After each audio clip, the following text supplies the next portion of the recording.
We all know the stories of the heroes who stormed the beaches of Normandy during World War II. Lubbock will honor the men who helped make the invasion possible this weekend. KCBD News Channel 11's Anthony Hall shows us how you can learn about D-Day from a different perspective. In England, General Dwight D. Eisenhower and his deputy commanders chart the liberation of a lost continent. Before Allied troops could hit the beaches of Normandy on June 6, 1944, American and British gliders had to lay the groundwork for success in northern France. So they're bringing in what's needed behind enemy lines in the first few hours of that invasion. And they landed in numbers that surprised the enemy. Working with paratroopers and Pathfinder commandos, they formed a defensive perimeter around Normandy and supplied the invasion for weeks. We have this great connection here at the museum because so many of our glider pilots flew in to help equip our guys for that D-Day invasion.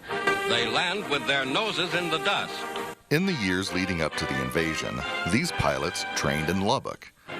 This weekend, a team of experts will share their stories and recognize their achievements in the face of overwhelming odds. They already did what they were trained to do, and then either sacrificed their life on the ground in defense of others or made above and beyond their call of duty in defense of others. Some volunteers from the Texas Air Museum in Slayton will help. It actually served at South Plains Army Airfield. They're bringing some planes of that era to Lubbock, allowing families to get a first-hand look at the real machines that made it possible. You saw them flying over the beaches of Normandy.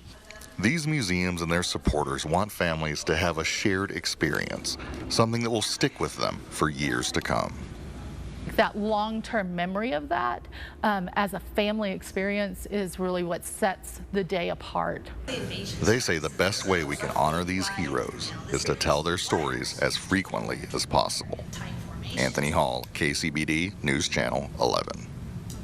You can mark the anniversary and learn more about the invasion of Normandy this weekend with free admission to the Silent Wings Museum. The programs are the same Saturday and Sunday, and we have the schedule at kcbd.com.